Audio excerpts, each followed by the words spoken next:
నమస్తే గురువుగారు. శ్రీమాత్రే నమః. ఈ జనవరి మాసంలో మీనరాశి వారికి ఎలా ఉండబోతుంది? మీన రాశి వారికి కనుక చూసుకున్నట్లయితే రాశిలో రాహు సంచారం అమ్మ. దీనివల్ల విదేశీ యోగాలు, అదేవిధంగా ఏదో తెలియని ఒక భ్రమ, ఏం జరుగుతుందో అనేటువంటి ఒక చిన్న భయము వీళ్ళని వెంటాడుతూ ఉంటుంది. బట్ ఫైనాన్షియల్గా మాత్రం చాలా బాగుంటుంది. చెప్పాలంటే ఫైనాన్షియల్గా ఎటువంటి ఇబ్బంది ఉండదు. కాకపోతే ఇక్కడ ఏంటంటే ఎక్కువగా ఈ టీచింగ్, గైడింగ్, కన్సల్టెన్సీ సెంటర్స్ ఇవి నడుపుకునే వారికి మరింత బాగుంటుంది. గవర్నమెంట్ కాంట్రాక్ట్స్ ద్వారా కూడా ధనయోగం అనేటువంటిది చాలా క్లియర్గా సూచిస్తుంది ఇక్కడ. అయితే ఇక్కడ కొద్దిగా ఇన్వెస్ట్మెంట్స్ చేసే విషయంలో మాత్రం 12వ స్థానంలో శని భగవానుడు ఉన్నాడు కాబట్టి ఇన్వెస్ట్మెంట్ విషయంలో చాలా జాగ్రత్తగా ఉండండి. రియల్ ఎస్టేట్ రంగాల వారికి, ఫుడ్ అండ్ ట్రాన్స్పోర్ట్ రిలేటెడ్ రంగాల వారికి, రైతులకి, వీరికి చాలా బాగుంది చెప్పాలంటే, అందులో ఎటువంటి సందేహం లేదు. రియల్ ఎస్టేట్ అంటే ప్రత్యేకంగా వెంచర్ వేయాల్సిన అవసరం లేదు. సహజంగా ఏదైనా భూమి కొన్నాం, ఒక 20 లక్షలు 30 లక్షలు పెట్టి ఫాస్ట్గా పెరగడం ద్వారా డబ్బులు రావడం ఇటువంటివి చూపిస్తున్నాయి. కాకపోతే వివాహ నిర్ణయాలు, జీవిత భాగస్వామిని ఎంపిక చేసుకునే విషయము, సమాజంలో ఏదైనా మాట్లాడుతున్నప్పుడు అండ్ ఒక స్టేజ్కి మాట్లాడేటప్పుడు, లేకపోతే లైఫ్ పార్ట్నర్స్తో చాలా కేర్గా ఉండాలి ఈ మాసంలో. అదేవిధంగా కొంతవరకు గవర్నమెంట్ జాబ్స్ కోసం ట్రై చేసేటువంటి వారికి ఇది సరైన సమయం. దశమంలో 2 గ్రహాలు ఉన్నాయి కాబట్టి ప్రమోషన్స్ కోసం ప్రయత్నం చేసేటువంటి వారికి కూడా ఇది సరైన సమయం కానీ చెప్పుకోవచ్చు. అలాగే మరొక విషయం ఏంటంటే ఇక్కడ చూసుకున్నట్లయితే ఈ మీనం వారికి సక్సెస్ రేట్ పెరుగుతుంది ఈ సమయంలో. ఈ 2 గ్రహాలు ఇక్కడ కోణంలో శుభగ్రహాలు ఉండడం, కేంద్రాల్లో పాపగ్రహాలు ఉండడం అనేటువంటిది, గోచారంలో ఈ గ్రహస్థితి అనేటువంటిది ఇది చేసే పనులకి, ప్రయత్నాలకి సక్సెస్ఫుల్ రేట్ని ఇస్తుంది ఇది. అయితే వివాహం విషయము, సామాజిక విషయాలు మాత్రం చాలా జాగ్రత్తగా ఉండాలి. ఆల్రెడీ వివాహం అయినటువంటి వారు కూడా చిన్న మిస్కమ్యూనికేషన్స్ వల్ల కొంత దూరంగా ఉండడం, ఏదైనా కొన్ని కారణాల వల్ల దూరంగా ఉండడం అనేటువంటిది జరుగుతుంది ఇక్కడ. ఇక వీరు చేయవలసిన దేవతారాధన రాజరాజేశ్వరి అమ్మవారి యొక్క ఆరాధన చేయడం అన్ని విధాల ఉత్తమం. అయితే గురువుగారు, మీరు ఇప్పటిదాకా గోచారం ఫలితాలు చెప్పారు కదా, సో ఇవే చూసుకోవాలా, ఇంకా వేరే ఏవైనా కూడా చూసుకోవచ్చా? గోచార ఫలితాలతో పాటు మన జన్మజాతక ఫలితాలను ఉంటాయమ్మా. అంటే మనం జన్మించినప్పుడు, ఇప్పుడు మీరు జన్మించారు, మీరు జన్మించినప్పుడు ఉన్న గ్రహస్థితి అనేది ఒకటి ఉంటుంది.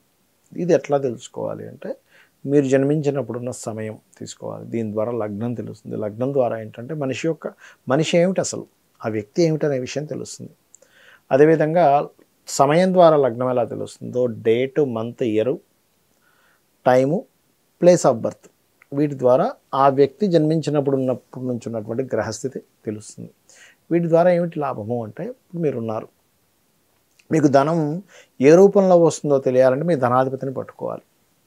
మీకు ధనం ఇచ్చేవాడు అసలు ఎవరు, ఆ ధనాధిపతిని మనం తెలుసుకోవడం ద్వారా ఏం తెలుస్తుందంటే మీరు ఏ రంగాల్లో బాగా కలిసి వస్తుంది, ఎప్పుడు మీరు ధనం ఇన్వెస్ట్మెంట్ చేయాలి, ఎప్పుడు ఇన్వెస్ట్మెంట్ చేయకూడదు. కొంతమంది షేర్స్లోని, మ్యూచువల్ ఫండ్స్లో ఇన్వెస్ట్మెంట్ చేస్తుంటారు. రైట్ టైంలో ఇన్వెస్ట్మెంట్ చేస్తే డబ్బులు వస్తాయి, రాంగ్ టైంలో ఇన్వెస్ట్మెంట్ చేస్తే పోతాయి. అది తెలుస్తుంది. అలాగే కుటుంబ వ్యవహారాలు తెలుస్తాయి, కుటుంబంతో ఉండే రిలేషన్స్ తెలుస్తాయి సెకండ్ హౌస్ వల్ల. ఇప్పుడు థర్డ్ హౌస్ రీడింగ్ అని ఉంటుంది ఆస్ట్రాలజీలో. ఈ థర్డ్ హౌస్ రీడింగ్ వల్ల ఏమిటంటే మీకు అన్నదమ్ములతో సఖ్యత ఎలా ఉంటుంది. కొంతమందికి అన్నదమ్ములతో గొడవలు ఉంటాయి, కొంతమందితో మోసపోతారు, కొంతమంది వాళ్ళే సపోర్ట్ చేస్తారు. అది మీరు తెలుసుకున్నారనుకోండి, ఓకే నేను అన్నదమ్ములతో వెళ్తే ఇబ్బంది అవుతుంది, అలాంటప్పుడు ఏదైనా బిజినెస్ అనుకుంటే వెళ్ళరు. అలాంటప్పుడు ఎందుకు గొడవలు వస్తాయని తెలిసింది, దూరంగా ఉంటారు. అంటే ఇట్స్ వెరీ క్లియర్లీ మన జన్మజాతకం మనం ఏమిటి, మనం ఏం చేయాలి, ఏం చేయకూడదు, ఎప్పుడు ఎలాంటి నిర్ణయాలు తీసుకోవాలని చెప్తుంది జ్యోతిషశాస్త్రం. అదేవిధంగా 4th హౌస్ రీడింగ్ అంటారు ఇందులో. అంటే మీ విద్య ఏమిటి. అదేవిధంగా ఇందాక నేను మీకు మీ జాతకం చూసాను, ఏమంటే మీకు ఎడ్యుకేషన్ బ్రేక్ అయిందమ్మా అన్నాను లేదా, మీరు చెప్పారు, మీరు నాకు చెప్పలేదు, ఫస్ట్ టైం చూడడం అన్నాను లేదా, అట్లా తెలుస్తుంది అనమాట. అట్లాగే రెండవది ఏంటంటే ఇక్కడ మనిషి యొక్క తత్వం ఏమిటి, ఇది లగ్నం బట్టి ఎలా తెలుస్తుందో మనిషి యొక్క మానసిక తత్వం ఏంటి, మానసిక స్థితి ఏంటి, 4వ భావం బట్టి తెలుస్తుంది. తల్లిదండ్రులకు ఎట్లా ఉంటుంది. అదేవిధంగా ఒకవేళ మీరు గృహం కొనుక్కుంటే ఎప్పుడు కొనుక్కుంటే మంచి, చాలామంది తెలియక రాంగ్ టైంలో కొనుక్కుంటారు. రాంగ్ టైంలో కొనుక్కోవడం వల్ల ఇబ్బంది పడతారు. రైట్ టైంలో కొనుక్కోవాలి, రైట్ డైరెక్షన్లో. అన్ని డైరెక్షన్స్ మంచివే, ఒక్కొక్క పేరుని బట్టి ఒక్కో డైరెక్షన్ మంచిది. వాస్తంతా మంచిదే, కానీ ఎవరికి ఏది పనికి వస్తుందని తెలుసుకోవాలి. ఎలా అంటే సింపుల్ ఎగ్జాంపుల్, బ్లడ్ గ్రూప్స్ ఉంటాయి. రక్తం అంతా ఎర్రగానే ఉంది కానీ ఏ రక్తం పడితే ఆ రక్తం ఎక్కించుకుంటామా, ఎక్కించుకోము. ఎందుకు, అది రివర్స్ అవుతుంది మనిషికి. బికాజ్ ఆఫ్ సేమ్ గ్రూప్ ఎట్లా పెట్టుకుంటామో మీకు కలిసి వచ్చేటువంటి దిశలో మీరు ఉండాలి. అదేవిధంగా వివాహ సమయం కూడా చాలామంది తెలియక వివాహం అవ్వట్లేదని, ఎన్ని సంబంధాలు చూసినా కుదరట్లేదని బాధపడుతూ ఉంటారు. ఇక్కడ బాధపడడం కాదు, ఎప్పుడు ఆ సమయం ఉందో తెలుసుకోవాలి. ఇప్పుడు నేను ఉన్నాను, రాత్రి అర్ధరాత్రి 1 గంటకి 2 గంటలకి 3 గంటలకి మాటిమాటికి డోర్ తెరిచేసి అయ్యో సూర్యుడు రాలేదంటే బాధపడితే ఎలా ఉంటుందమ్మా చూసేవాడికి? 6:30కి సూర్యోదయం, నువ్వు 1 గంటప్పుడు లేచి బాధపడతావు ఎందుకు? అంతే కదా. సో టైము, ఎప్పుడు వివాహ సమయం ఉంది అప్పుడు చేసుకుంటే వాళ్ళ లైఫ్ బాగుంటుంది. ఎప్పుడు లేదో మనం ఆ టైంలో, లేని టైంలో మనం వెతుకుతూ ఉంటాం. ప్రతి మనిషికి 3 నుంచి 5 సార్లు ఉంటుంది వివాహ యోగం అనేటువంటిది. ఆ పర్టికులర్ టైమ్స్ ఎప్పుడు వచ్చాయో వాళ్ళకు ఉన్నటువంటి ఆర్థిక పరిస్థితిని, ఇప్పుడు వచ్చింది కదా టైం వచ్చింది కానీ చేసుకోలేం, ఆర్థిక పరిస్థితి బాగోదు ఆ టైంలో, ఇంకోసారి ఇస్తాడు భగవంతుడు ఛాన్స్, ఇంకోసారి ఇస్తాడు. అలాగా గ్రహాల యొక్క కదలికల మూలంగా ఆ టైం చూసుకొని చేసుకోవాలి. అదేవిధంగా ఇన్వెస్ట్మెంట్స్ కావచ్చు, సంతాన అభివృద్ధి కావచ్చు, లేకపోతే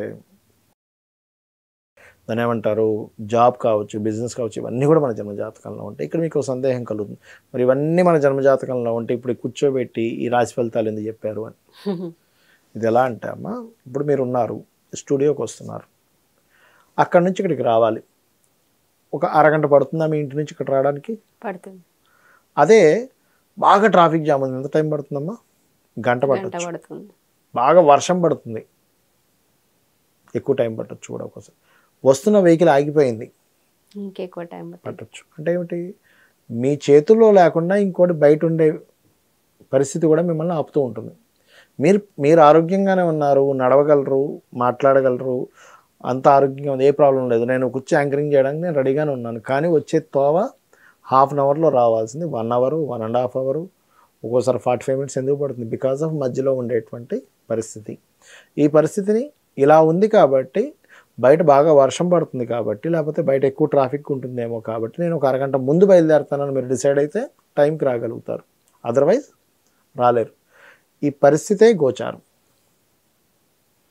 ప్రజెంట్ ఈ మంత్ సిచ్యువేషన్ ఏమిటి, దీనికి నేను ఎలా ఉండాలి, ఎలా స్పందించాలి, ఎలా సిచ్యువేషన్స్ని ఎట్లాగా హ్యాండిల్ చేయాలి, ఎట్లా ప్లాన్ చేసుకోవాలి, ప్లానింగ్ని మీకు స్పష్టంగా చెప్పేది ఈ గోచారం.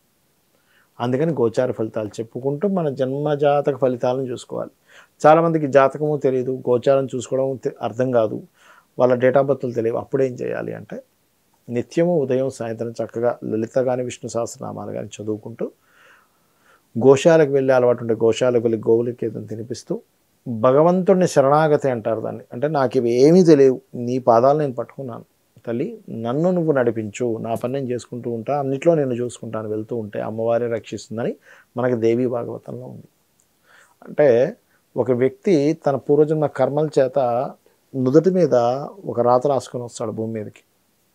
కానీ ఎప్పుడైతే అమ్మవారి భక్తులు అవుతామో, బ్రహ్మని పిలిచి వాడి నుదుట రాతని తిరిగి రాయమని చెప్తుందట అమ్మవారు. అంటే అమ్మవారి ఆరాధన అంత గొప్పది. కాబట్టి ఫైనల్గా మనం ఏం చేసినా అమ్మవారి ఆరాధన చేసుకుంటూ మన పని మన ప్రయత్నం చేసుకుంటూ వెళ్ళిపోతుండాలి, ఆగిపోకూడదు ఎక్కడా కూడా. గమ్యం ఎప్పుడు చేరుతామంటే నడుస్తూ ఉంటేనే చేరుతాం, ఆగిపోతే చేరం అనేది అర్థం చేసుకోవాలి. ధన్యవాదాలు గురుగారు. శ్రీమాత్రే నమః.